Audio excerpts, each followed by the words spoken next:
Hello friends, very good morning. आज की video में हम बात करेंगे LDC that is limited departmental competitive exam AOM oblique ATM assistant operations manager या assistant traffic manager 70% quota by South Central Railway on the date 24 July 2020 में operating section से जो क्वेश्चन पूछे गए हैं उनमें हम फर्स्ट 14 क्वेश्चंस को डिस्कस करेंगे इस पेपर से। तो प्लीज़ वीडियो में हमारे साथ बने रहिएगा और साथ में हमारे चैनल रेलवे पार्टनर को सब्सक्राइब करिए। अगर वीडियो अच्छा लगे तो उसे लाइक करें, अपने दोस्तों के साथ शेयर करें और अगर कोई डाउट है तो उसमें कमेंट करके हमें ज़रूर बताएं। तो स्टार्ट करते हैं आज का यह सेशन। तो प्लीज़ वीडियो को पूरा देखिएगा। सबसे पहला क्वेश्चन है यहाँ पे मिशन रफ्तार। मिशन रफ्तार बहुत अच्छा नाम है।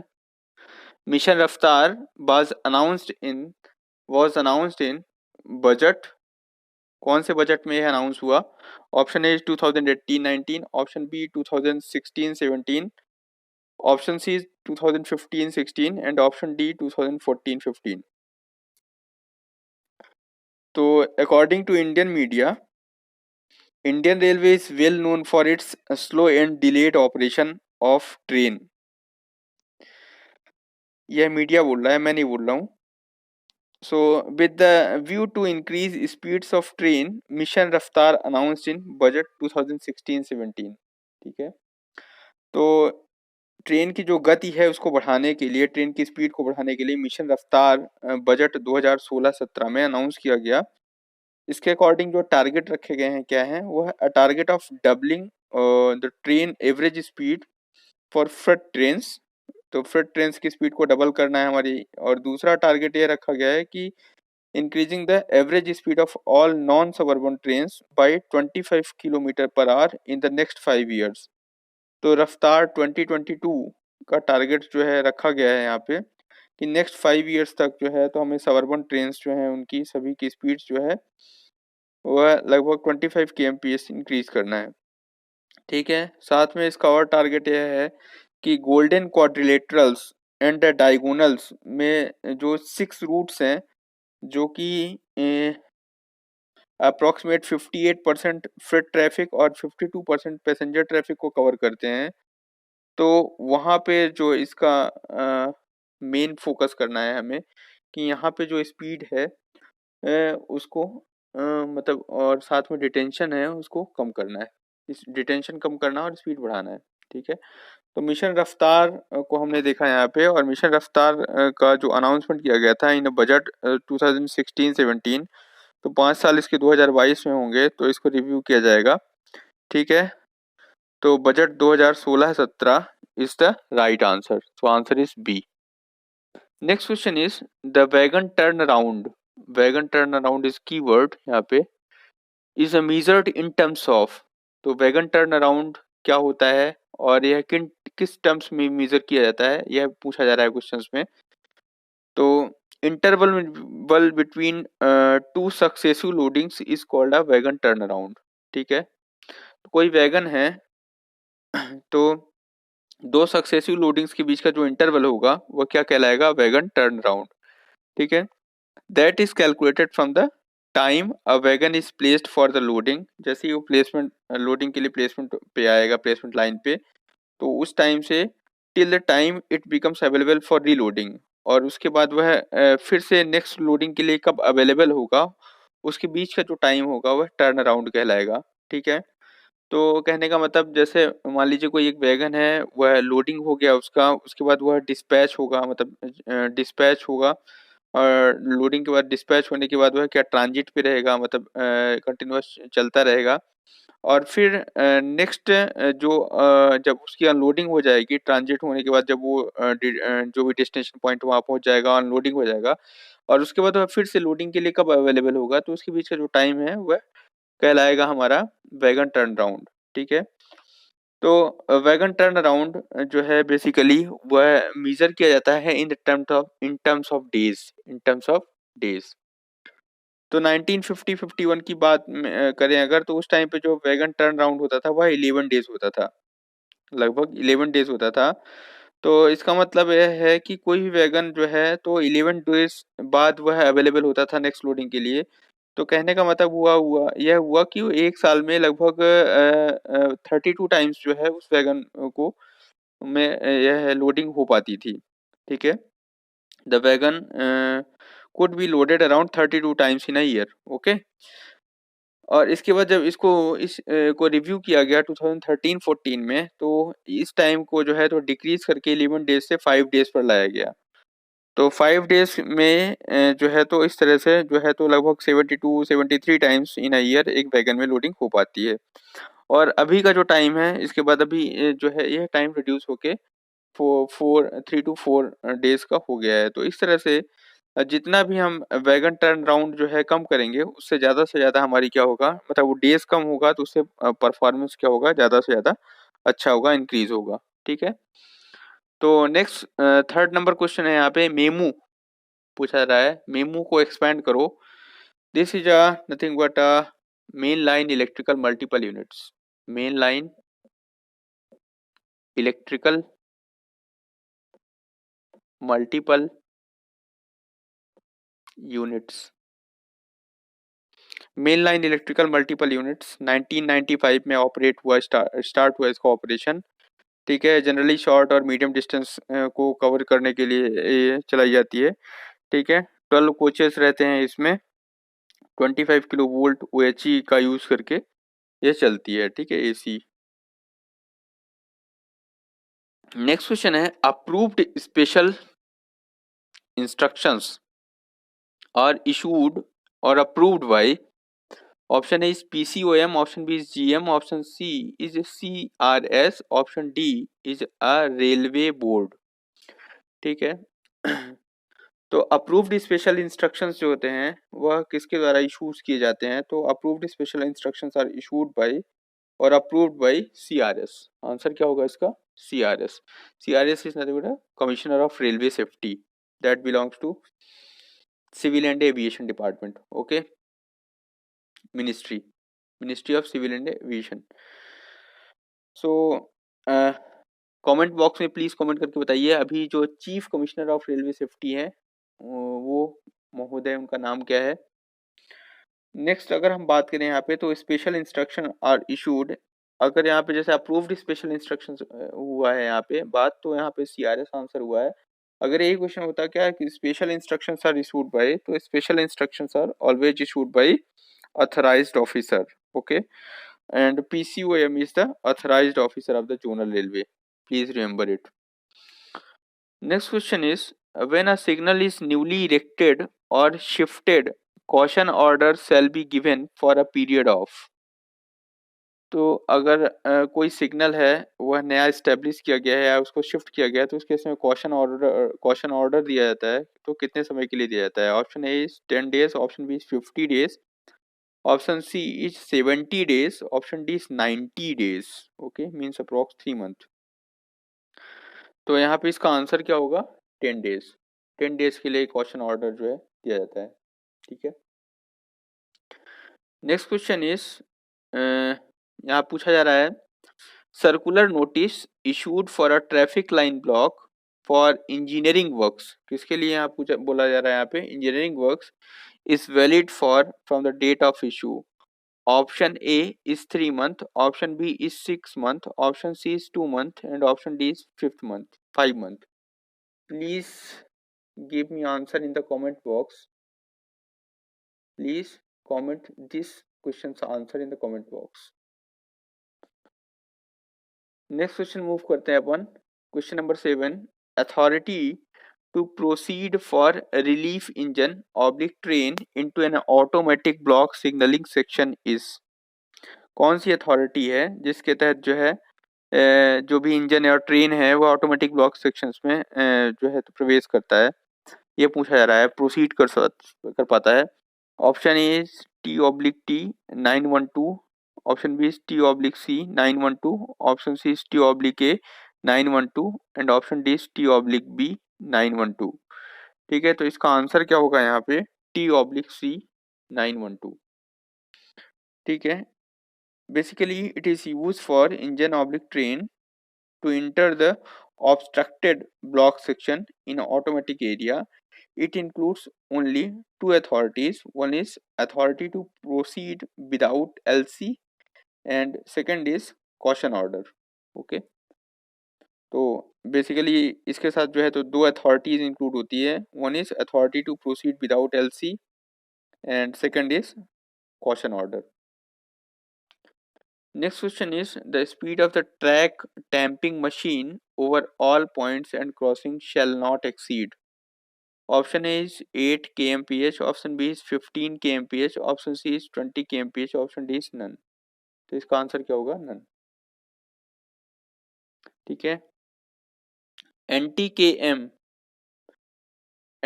is a fundamental units denotes for so net ton kilometers. Net ton kilometers is the right answer.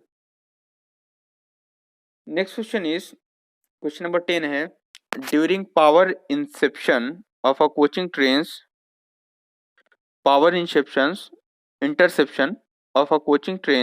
before detaching the loco as per JPO joint procedural order.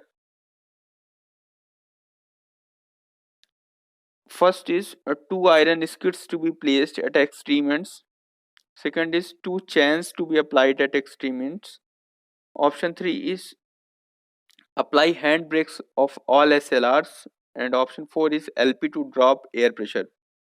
ठीक है. तो during power interception of coaching trains, ठीक है, before detaching the loco as per JPO क्या procedure अपनाना चाहिए, इसके बारे में पूछा गया है यहाँ पे. तो before detaching the loco deputy SS या यार्ड मास्टर हो या गार्ड हो self supervise the following activity.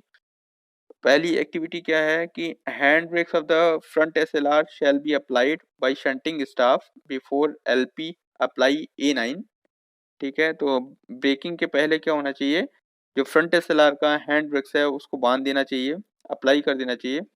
उसके बाद क्या है, दूसरा क्या होना चाहिए, ensure of the placing of two iron skids और वेजेस जो भी है उसको प्लेस करना चाहिए. ठीक है. इसके बाद क्या है, incoming guard shall apply hand brakes in the rear SLR में भी हैंड ब्रेक अप्लाई कर देना चाहिए. ठीक है. Shunting staff the station shall place two iron skids. Last vehicle पे भी जो है वहाँ पे भी क्या होना चाहिए, उस तरह से जो है तो आयरन स्क्विड्स का यूज कर लेना चाहिए. ठीक है. So before this authority before authorizing the loco for detachment subsequently loco pilot shall apply what A9. ठीक है. So after detaching loco BPFP cutoff angle cock of the formation shall kept open. ठीक है. तो ये procedure जो है तो follow करना चाहिए एक तरह से. तो सबसे पहला hand brakes of the front SLR shall be applied. Okay. इसके बाद टू आयरन स्किड्स. ठीक है. फिर उसके बाद रियर एसएलआर का हैंड ब्रेक्स अप्लाई करना चाहिए और वहाँ पे टू आयरन स्किड्स प्लेस करना चाहिए. ठीक है. और फिर उसके बाद एलपी जो है तो प्रेशर ड्रॉप कर सकता है by A9.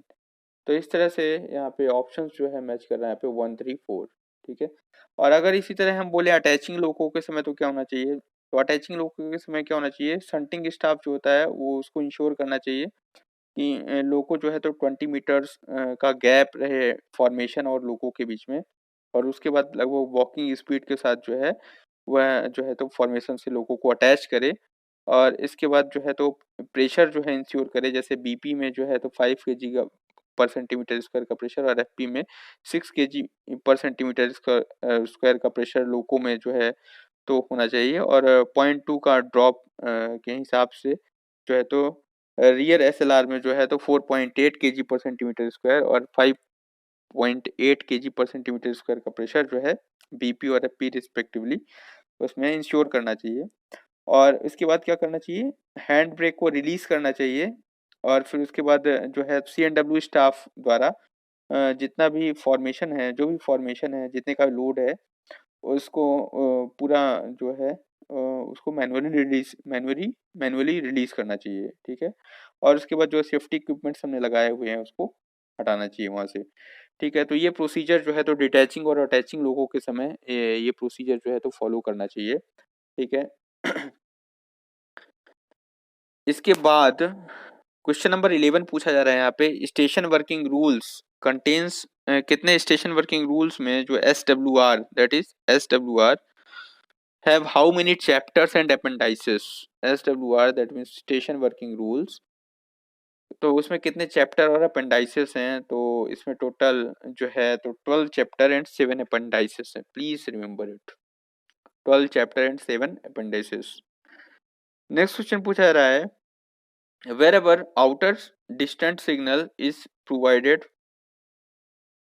wherever outer distant whenever outer distant is provided, the distant signal is capable of displaying aspects। तो यहाँ बात की जा रही है आउटर डिस्टेंट की, तो आउटर डिस्टेंट के केस में यहाँ पे जो है अटेंशन और प्रोसीड, अटेंशन और प्रोसीड। इनर डिस्टेंट के केस में कॉशन का एस्पेक्ट्स आता है, जबकि आउटर डिस्टेंट के केस में जो है तो अटेंशन और प्रोसीड का एस्पेक्ट्स आता है। ठीक है। नेक्स्ट है यहाँ पे 13 नंबर क्वेश्चन है, WDG3A, WDG3A locomotive converted to electric locomotive is identified as. ठीक है, बहुत अच्छा क्वेश्चन है यहाँ पे। WDG3A लोकोमोटिव्स जो है उसको कन्वर्ट कर दिया गया है कौन से लोको में, ये पूछा जा रहा है यहाँ पे।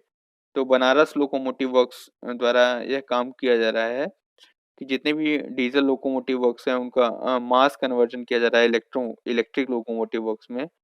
ठीक है, जिससे हमारी एनर्जी एफिशिएंसी और साथ में जो एयर पॉल्यूशन है उसको कम करना है। ठीक है, दैट मीन्स हमारा का जो कार्बन फुटप्रिंट्स है उसको कम करना है, तो इसके लिए किया जा रहा है। तो वेरी क्लाइमेट फ्रेंडली प्रोसीजर अपनाया जा रहा है यहाँ पे। तो पूछा जा रहा है, तो WDG3A जो है तो उससे कन्वर्ट करके उसको क्या बनाया जा रहा है, तो उसका जो यहाँ पे अगर देखा जाए ऑप्शंस डायरेक्ट विदाउट सीधे एलिमिनेशन, मेथड ऑफ एलिमिनेशन से बात करें अगर यहाँ पे, तो यहाँ पैसेंजर लोग आ रहे हैं, यहाँ भी पैसेंजर है, यहाँ भी पैसेंजर है, तो इसका आंसर क्या होगा यहाँ पे? D. By method of elimination we can choose correct answer, WAGC3 is the right answer. Okay, यहाँ पे WAGC3, इसको WAG10 भी बोलते हैं, क्या बोलते हैं? WAG10, so 10th generation of loco, of goods loco. ठीक है, तो please remember it, WAGC3 is equal to WAG10। Okay, and basically WAGC3 जो है तो अगर बात करें इसकी हॉलिंग पावर कैपेसिटी यहाँ पे, तो इसका जो है 10,000 HP, 10,000 HP, 10,000 HP इसका कैपेसिटी है। तो इसका मतलब यह हुआ, इसका जो WDG3A है, इससे 4 टाइम्स जो है तो इससे कहीं ज़्यादा हॉलिंग कैपेसिटी है इसकी, तो कन्वर्जन से इतना इफेक्ट पड़ा। ठीक है, तो ये एडवांटेज है यहाँ पे। ठीक है, सो 4 times of WDG3A। Okay, 25 kilo volt AC पर ऑपरेट होता है, 25 kilo volt AC, 25 kilo volt AC जिस पे पूरा भारतीय रेल चल रहा है। ओके, WAGC3, यहाँ पे W for broad gauge, A for alternating current, G for good services and C for conversion, that is converted. Okay, so WAGC3 यहाँ पे बात हो गई। नेक्स्ट क्वेश्चन इज, इसको बनारस लोकोमोटिव वर्क्स द्वारा कराया जा रहा है काम। नेक्स्ट है basic documents for compiling operating data. तो ऑपरेटिंग डेटा को कंपाइल करने के लिए जो बेसिक डॉक्यूमेंट्स है वो उसको बोलते हैं क्या? CTR। कमेंट बॉक्स में कमेंट करके बताएं CTR का फुल फॉर्म क्या होगा। ठीक है, what is CTR? Please comment in comment box. तो प्लीज आप दो चीजें कमेंट बॉक्स में कमेंट करके बताएं। एक क्वेश्चन नंबर 6 है जिसमें पूछा जा रहा है कि इंजीनियरिंग वर्क्स द्वारा जो भी ट्रैफिक लाइन ब्लॉक लिया जाता है वह कितने पीरियड्स के लिए वैलिड होता है। और दूसरा सीटीआर का फुल फॉर्म। तो ये मुझे जानना है आपसे, तो प्लीज़ कमेंट बॉक्स में कमेंट करके बताएँ। और वीडियो को पूरा देखने के लिए धन्यवाद। आपका दिन शुभ हो। इसके आगे के जो क्वेश्चन्स हैं उनके वीडियोज़ में उनके क्वेश्चन्स मैं नेक्स्ट वीडियोज़ में लाऊँगा आपके सामने। तब तक आपका दिन शुभ हो। Happy learning.